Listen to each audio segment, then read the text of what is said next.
आखिरकार सच सामने आ गया, थोड़ा लेट आया लेकिन सच सामने आ ही जाता है। सच सामने आने में लेट ज़रूर होती है लेकिन सच कभी छुपता नहीं है। बर आखिर बैरिस्टर रफ़ीक जो होता है उसे भी वो सारा का सारा केस याद आ जाता है, जो एक लड़की इंसाफ के लिए चिल्ला रही होती है लेकिन उसे कोई इंसाफ दे नहीं रहा होता। ये केस होता है लंदन का, लेकिन उसे कहीं इंसाफ नहीं मिल रहा था क्योंकि एक लड़के ने उससे शादी की थी, उसकी सारी की सारी प्रॉपर्टी हथियाई थी, हथियाने के बाद अपने नाम पर करवाई और वो चला गया पाकिस्तान। वो लड़का कोई और नहीं था बल्कि ज़रियुन था। ज़रियुन ने इतना बड़ा फ्रॉड किया। ज़रियुन ने तो जैसे खुद को एक कीमती आला बना लिया है, जो कि वो लड़कियों को वरगलाता है और फिर उनको कैश करता है। तो अब बैरिस्टर रफ़ीक जो होता है उसे ये सारा केस याद आता है, तो वो दूसरे वकील को कॉल करता है। केस वैसे उसे याद नहीं आता बल्कि केस की फ़ाइल उसके सामने आ जाती है। दूसरे वकील को कॉल मिलाता है तो वो कहता है कि ये लड़का तो मुझे देखा देखा लगता है, ये पाकिस्तान का लड़का है और मेरा एक जाने वाला है, इसका नाम है अरमान डीसी। तो मुझे लगता है कि ये उसकी फैमिली में से है, एक बार मैंने उसके साथ पिक्स देखी थी।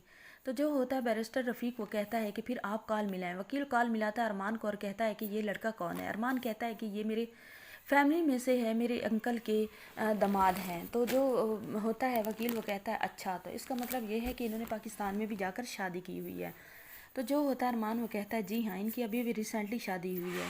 तो अरमान को अलर्ट कर देता है कि ये वही लड़का है जिसने यहाँ पर लड़की से शादी की, उसके सारी की सारी प्रॉपर्टी जो है अपने नाम पर हड़प की, उसके बाद उसको डाइवोर्स दिया और यहाँ से चलता बना पाकिस्तान। अब पाकिस्तान में ये अपना जाल फैला रहा है। तो आप डीसी किस किस्म के हैं? आपको ऐसे फ्रॉडियों को गिरफ्तार करवाना चाहिए। अरमान तो अब और अलर्ट हो जाता है।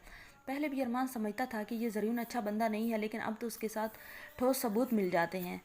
अरमान अब बाकी सारे के सारे सबूत इकट्ठे करने लगता है। वो कच्चा नहीं खाता बल्कि ना ही गरम खाता, ठंडा करके खाने की सोचता है। वो कहता है कि अगर उसने ऐसे जाकर हमला कर दिया तो उल्टा सारे इल्ज़ामात उस पर पड़ जाएंगे। अरमान ऐसा से सारे सबूत इकट्ठे करेगा और जब जाकर वो पेश करेगा और वसीम और ज़रियुन दोनों को वो पुलिस के हवाले कर देगा। तो अब आसिया की आंख खुलेगी और अदील भी इधर होश में आ जाएगा। अदील जब घर में आएगा तो आसिया से कहेगा कि देख लिया तुमने, किसी के साथ गलत करना क्या होता है। राह से तुमने छीना था, इस ज़रियुन को तुमने डायमंड समझा था, अब देख लिया कितना बुरा गंदा जला हुआ कोयला निकला है।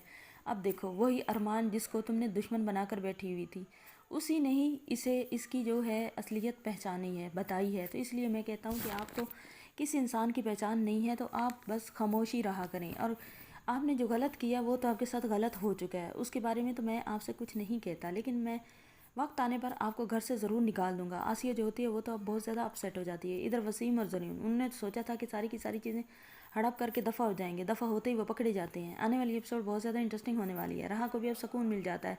चैनल पर नहीं तो वीडियो को लाइक शेयर, चैनल को सब्सक्राइब लाजमी कर दें।